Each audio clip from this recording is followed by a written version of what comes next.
Muy bien, quería compartirles, hermanos, un tema que yo llamo preparándonos para esperar un avivamiento. No sé si la palabra es demasiado grande, pero para esperar un resurgir de la presencia del Señor en la vida de nuestras comunidades. Creo que nuestros corazones albergan una gran gratitud al Señor por todo lo que ha hecho en nuestra vida.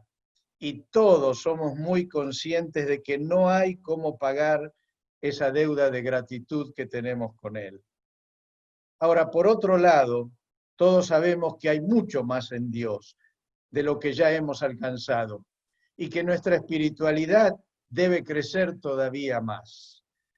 Dice Juan 10:10, yo he venido para que tengan vida y la tengan en abundancia. Y deseamos, la mayoría de nosotros, conocer más íntimamente al Señor, oír su voz con más frecuencia, vencer nuestra resistencia a un mayor compromiso, orar con más fluidez y fe, y tantas otras cosas que sabemos posibles y necesarias, pero de las que tenemos algunas gotitas, pero no la plenitud de ellas.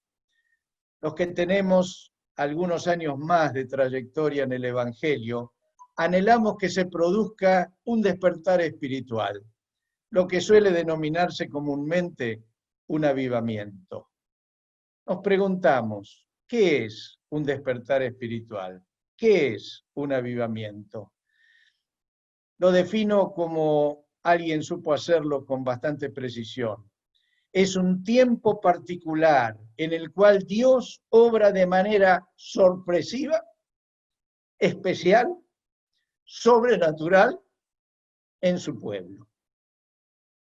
Es un tiempo donde el pueblo de Dios es sorprendido por la evidencia palpable de la presencia del Señor en su vida, en su familia, en su trabajo, en sus relaciones, en la congregación donde se reúne.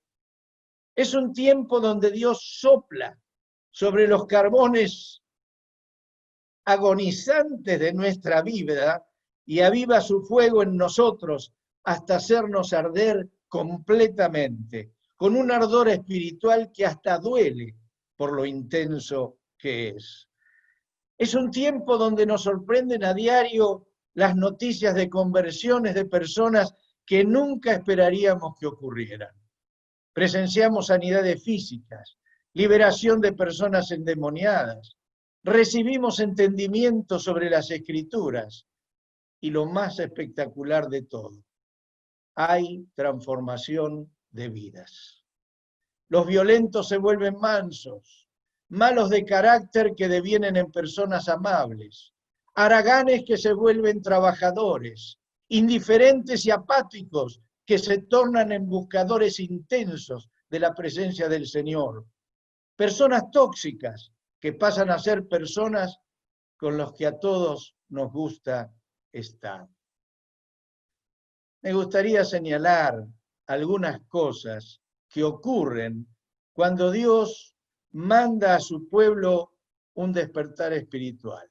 ¿Qué cosas ocurren en un despertar espiritual?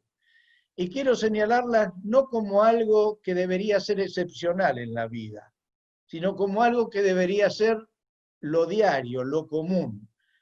Porque si algo anhelamos es parecernos a Jesús.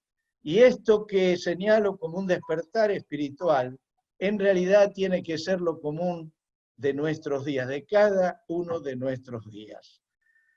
Creo que una de las cosas que sobrevienen de inmediato es el señorío de Cristo. Jesús deja de estar en la periferia de nuestro corazón y ser solo alguien que nos brinda ayuda y nos salva del infierno. Jesús pasa a ocupar el centro de nuestro corazón, como Señor, como gobernante, como jefe de nuestra vida. Sobreviene también convicción de pecado y confesión de los mismos. Cuando dejamos que Cristo desplace a nuestro yo del centro de la vida, tomamos conciencia que nuestros pecados son grandes y que necesitamos confesarlos. Si uno se viste en un cuarto completamente oscuro, nunca ve las imperfecciones que tiene la ropa que se pone. Pero cuando uno pasa a un cuerpo iluminado con la ropa que se puso, ve las arrugas, las manchas, lo que está descosido, y surge la necesidad de componer esa ropa. También sobreviene la llenura del Espíritu Santo. Al convertirnos recibimos el Espíritu Santo, pero ser bautizado, ser llenado con el Espíritu Santo es una experiencia adicional. Necesitamos la plenitud del Espíritu Santo para que la vida de resurrección de Jesús sea nuestra vida, sea realidad en nuestra vida. Porque cuando el Espíritu Santo nos llena, la vida de Jesús fluye naturalmente. No es un esfuerzo vivir la vida de Jesús, fluye de la manera más natural. También algo que sobreviene cuando Dios manda su lluvia es que viene sed por conocer la palabra de Dios y viene revelación.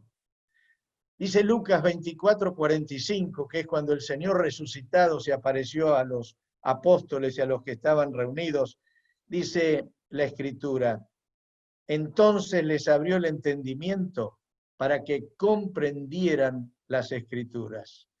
Saben, hermanos, cuando el Espíritu Santo ilumina la mente, entendemos las Escrituras más allá de la comprensión intelectual con la que podemos apreciarlas.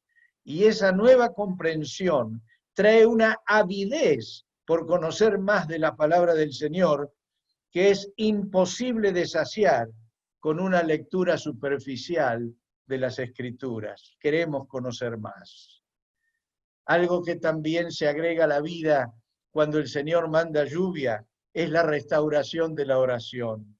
La oración pasa a ser un placer, una necesidad, algo que no podemos dejar de hacer, en lugar de ser un esfuerzo con el que tratamos a veces de justificarnos ante Dios. También nace una disposición consciente por la santidad. La santidad es dejar de vivir con un pie en el mundo y con otro en Dios. Muy sencillo. Dice Hebreos 12:14 en la versión Dios habla hoy, sin la santidad nadie podrá ver al Señor. Esto indica que la santidad no es optativa, no es algo que tratamos de vivir un poquito para no ser demasiado radicales.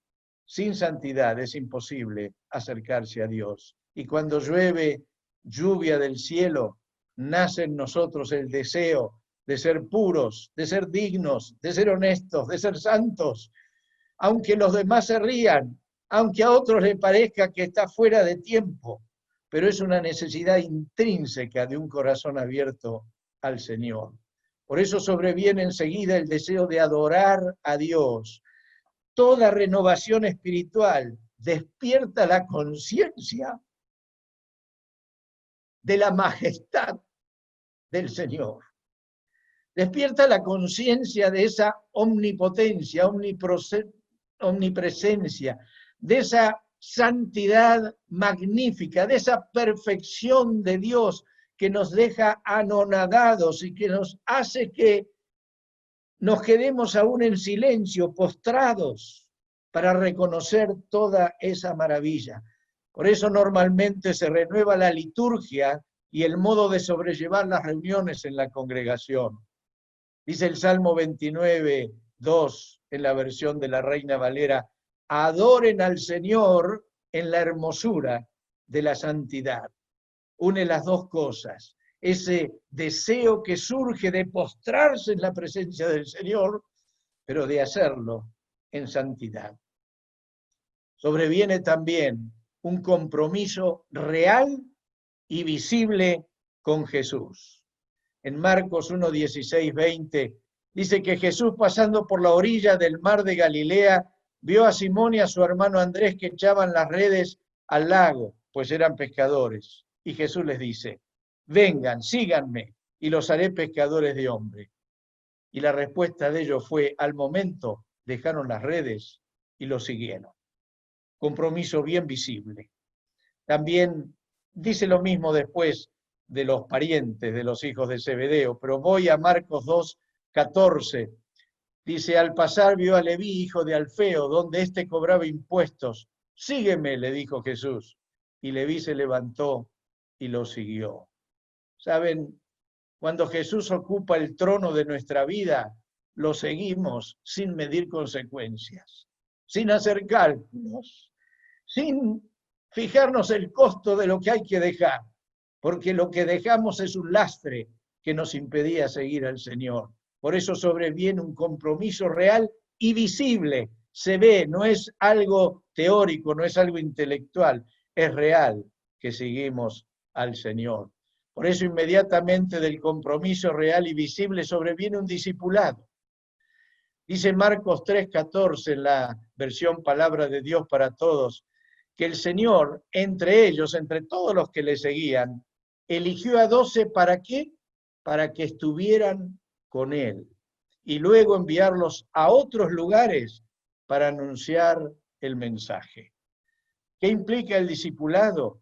Que dejamos de ser simpatizantes o asistentes para estar con Jesús y formarnos como sus discípulos. Dejamos el sitio que ocupamos en la tribuna de opinadores y entramos a la cancha a jugar el partido, a disputar el partido contra el equipo enemigo.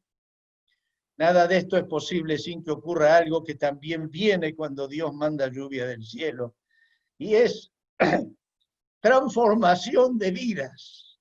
Si algo puede decir que en un lugar está ocurriendo algo que viene de Dios, no es reuniones con una alabanza maravillosa que la pueden hacer profesionales, no es reuniones con un mensaje que la puede dar un comunicador extraordinario, sino lo más importante es que haya transformación de vidas. La evidencia más significativa que el Señor está obrando es que el carácter que tenemos es transformado. De avaro a generoso, de agresivo a manso, de imprudente a prudente, de mentiroso a veraz. Las familias superan sus caos internos y funcionan con los principios y los roles del reino de Dios. No el rol que asigna la sociedad, sino el rol que asigna el Señor, donde cada uno sabe lo que debe hacer, empezando por la sujeción a Cristo el Señor. Cuando cae lluvia del cielo, hay cambio de prioridades. La transformación del carácter trae un cambio de los valores de la vida. Agradar al Señor, servirlo, adorarlo, pasa a ocupar el lugar del comienzo, del tope de la lista. Los pasatiempos, los placeres, las comodidades se desplazan sin esfuerzo al final de la lista. Sobreviene también un cambio en las estructuras. ¿Sabe lo que sobreviene? La destemplización. El lugar de reuniones deja de ser considerado un lugar sagrado, llamado templo o iglesia, donde hasta algunos hablan también del altar, y se utiliza como un lugar multiuso, un lugar donde nos reunimos como podemos reunir en cualquier otro lugar. Es un lugar que necesitamos, pero no es un lugar sagrado. Lo sagrado es nuestra vida, porque este es el templo del Espíritu Santo. Dejamos de pelear por ocupar el primer lugar y preferimos el lugar de servicio, el último lugar, el que no nos mencionan, pero por el cual servimos. Abandonamos la religiosidad. No dividimos la vida entre secular y religiosa, o entre clero y laicos. No, somos un pueblo de reyes y sacerdotes que servimos al Señor. Y nuestras casas, en este cambio de estructuras, se transforman en un centro de expansión del Evangelio, del reino de Dios, de doctrina, un intocable, deja de ser un búnker cerrado donde nadie entra, para pasar a ser un lugar donde otros se pueden refugiar, donde otros pueden venir a orar, donde otros pueden venir a sanar sus heridas y conocer al Señor. También ocurre un abandono de ídolos. Descartamos lo que el mundo actual idolatra: fama, cuerpo escultural, belleza, juventud, riqueza económica, placer sin límites, evitar el sufrimiento. Ahora, no desechamos una medida de estos aspectos. Cuidamos el cuerpo, cuidamos la economía, tenemos tiempos de recreación, pero le damos una atención equilibrada. Sabemos en qué lugar de la lista de prioridades están. Sobreviene también cuando Dios manda su lluvia, libertad económica. Dice 2 Corintios 9:7, uno debe dar según lo que haya decidido en su corazón, no de mala gana ni por obligación, porque Dios ama al que da con alegría. Y saben, cuando estamos firmemente establecidos en Dios, nuestras finanzas se ordenan y el Señor nos prospera más allá de nuestras expectativas. Y dejamos de discutir si el diezmo es neotestamentario o no. Lo ofrendamos con prodigalidad, sabiendo que estamos contribuyendo a la causa del reino de Dios. No hacemos teología, somos generosos de corazón. También sobreviene una pasión por comunicar la vida de Jesús y ocurre una difusión milagrosa. Cuando Jesús llena nuestro corazón, tenemos necesidad de que todos los demás lo conozcan. No queremos que nadie se pierda, ni que se pierdan el vivir en el reino de Dios, y mucho menos que acontezca con familiares y amigos. Cuando Dios derrama su lluvia, yo no sé cómo, pero se difunde su obrar y muchos se acercan sin saber cómo les ha llegado la noticia. Pero es notable cómo se extiende que Dios está obrando.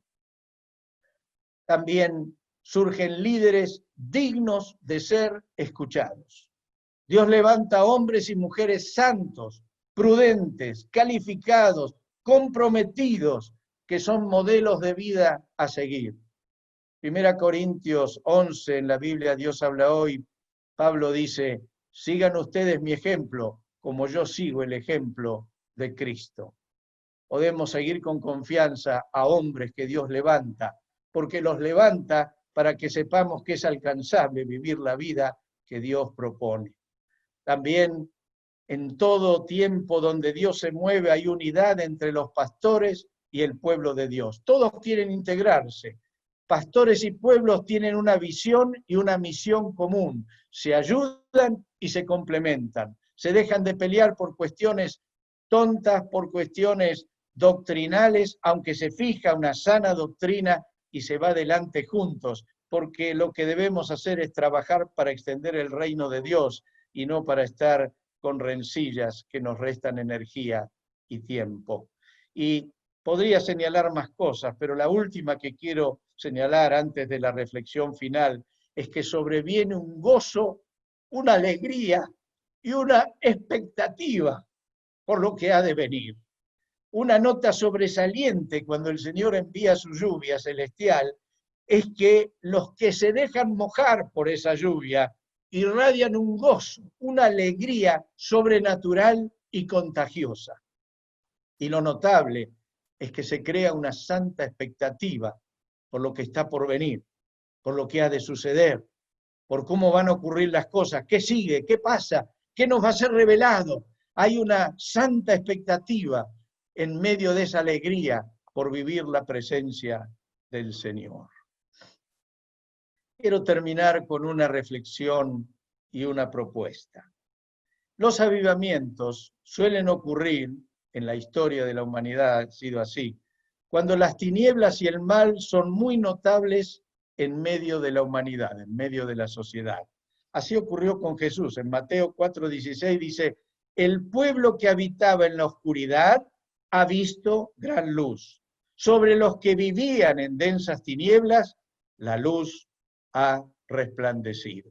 Jesús vive en un momento de mucha tiniebla, en el momento social que llegó. Y así ha ocurrido con la mayoría de los avivamientos.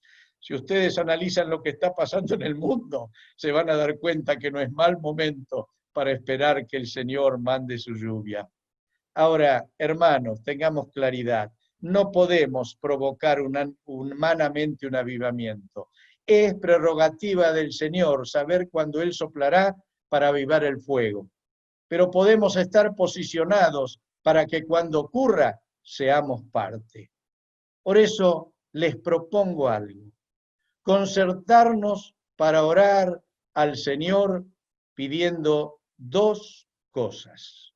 Es una concertación, significa nos ponemos de acuerdo para pedir al Señor dos cosas. No es que dejamos de orar por todo lo demás, solamente que focalizamos una parte importante de nuestra oración en dos áreas. La primera es que el Señor nos dé fuerza y gracia para encarar una vida cristiana más comprometida y plena que la que estamos viviendo actualmente.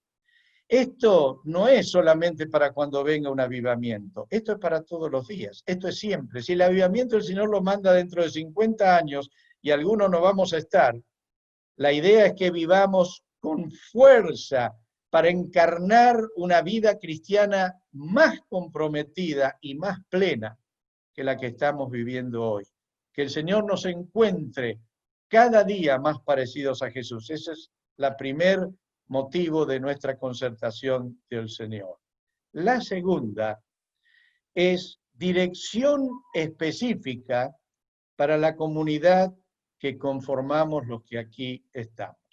Tanto los de Miami y Broward, como todos los que están conectados y de alguna manera se sienten parte de esta comunidad. Esto no significa ningún cambio con las comunidades a las que pertenecen. Esto significa adicionar los que así lo consideren el estar involucrados en orar al Señor para que nos dé dirección específica de cómo seguir adelante. ¿Por qué menciono esto? Necesitamos que el Señor nos marque el rumbo futuro y necesitamos caminar juntos con hermanos comprometidos que se atrevan a decir sí a los desafíos que vendrán. Dijimos antes, el reino de Dios no incluye espectadores, no incluye opinólogos desde la tribuna, incluye jugadores que se meten en la cancha y siguen las instrucciones del director técnico y dejan el alma para ganar al otro equipo. Eso es lo que estoy diciendo, que necesitamos caminar con hermanos comprometidos que se atrevan a decir sí a los desafíos que vendrán. Para empezar, les comento, aquí en Miami ya no tenemos un lugar fijo donde reunirnos, ni tenemos una situación económica tan floreciente que nos permite alquilar el lugar que más nos gustaría, que más nos parece adecuado a nuestro perfil de congregación. Por supuesto, necesitamos encontrar un lugar físico para reunirnos y que sirva para llevar a cabo lo que el Señor desea de nuestra congregación. Pero los interrogantes son, cuando la pandemia termine, ¿cómo seguiremos? Dijimos que por junio, julio y agosto vamos a seguir con el Zoom, pero tanto nosotros, más todos los que se agregan de la comunidad virtual, ¿cómo seguimos cuando termine la pandemia? ¿Saldremos de ella igual que como entramos o saldremos renovados con Jesús? Y lo tercero, importante para nosotros, y quiero que lo escuchen bien todos los que están en la comunidad virtual. ¿Cómo incluiremos a los hermanos de la comunidad cristiana virtual que quieran continuar con este proyecto? Con esto no estoy diciendo, dejen lo suyo y métanse acá. Estoy diciendo, si les interesa participar, dedicar parte de su tiempo a estar en esta comunidad virtual que intentaremos que se extienda por donde Dios quiera hacerla llegar, la pregunta es, ¿cómo nosotros aquí en Miami, teniendo un lugar físico y reuniéndonos físicamente, podremos seguir estando con todos, haciéndoles participar, escuchándoles, intercambiando con ustedes, haciendo las cosas juntas para seguir adelante? Para pensar, no somos los de aquí, los de allá, somos una comunidad que ama al Señor y quiere extender su reino hasta donde Dios nos quiera usar para extenderlo, y en el tiempo y de la forma que Él quiera hacerlo. Estos y otros interrogantes nos llevan a pedir concertarnos en orar como acabamos de decir, por fuerza y gracia para encarnar una vida cristiana más comprometida y plena que la actual, y por dirección específica para toda nuestra comunidad. Nadie está obligado a sumarse, pero todos son bienvenidos y esperados. Y cierro antes de orar con lo que dice el Señor en Juan 7, 37 y 38. Si alguno tiene sed, que venga a mí y beba. De aquel que cree en mí, como dice la Escritura, brotarán ríos de agua viva. Oremos, hermanos. Señor, bendecimos tu nombre. Estamos deseando, anhelando, Señor, que mandes lluvia, que abras los cielos, que traigas sanidad, que traigas compromiso, que traigas una vida profunda de todos y de cada una. Oramos por los varones, Señor, para que haya varones siervos, varones tuyos, varones valientes que deseen comunicar tu palabra, matrimonios que se jueguen por ti, que abran sus casas, que abran sus corazones primero, que alienten a sus hijos a ser cada vez más cercanos a vos. Gente que ame la santidad, que te adore, que contribuya con su vida, con sus finanzas, con todo lo que son y tienen para extender el reino. Empieza por nosotros, por los líderes, Señor. Haz que abramos más, háblanos. Deseamos conocer qué más debemos hacer. Y Señor, confiamos que estamos en tus manos y que si llegamos hasta aquí es porque tú nos trajiste y nos vas a seguir haciendo avanzar. Así lo rogamos, Señor, así lo pedimos, así lo esperamos y así lo agradecemos en el nombre de Jesús. Amén. Amén, amén, amén. Gracias, Eduardo. Qué palabra retadora, desafiante, hermosa. El avivamiento no es algo para mostrar, es algo que pasa y se nota. La gente lo va a notar. Y estamos teniendo pequeñas chispas en todo esto. La comunidad virtual ha sido una gran bendición y las comunidades físicas también son una gran bendición, pero tengo unas pequeñas chispas desde la comunidad virtual de encenderse cosas. Por primera vez en no sé cuántos años de historia, alguien me llama esta semana y me dice, ¿cómo te puedo ayudar? Y era de la diáspora. Pero eso hace que, eso es parte del avivamiento, que cada uno ponga sus talentos al servicio de Dios, para que cuando vayamos al mundo, el mundo vea a Jesús. Nosotros somos Jesús. Jesús nos dejó a nosotros y no nos podemos hacer los tontos. Jesús es la cabeza, pero nosotros somos el cuerpo. Y, por ejemplo, ahora estamos en varios cuerpos. Tienen los hermanos que se congregan en Argentina en diferentes comunidades, los hermanos que se congregan en Broward, los de Miami, esta nueva expresión del cuerpo que se llama comunidad virtual. ¿Hasta dónde vamos a llegar? Que el Señor nos lo diga claramente, porque estamos con hambre de servirlo. Gracias, gracias, gracias, Eduardo.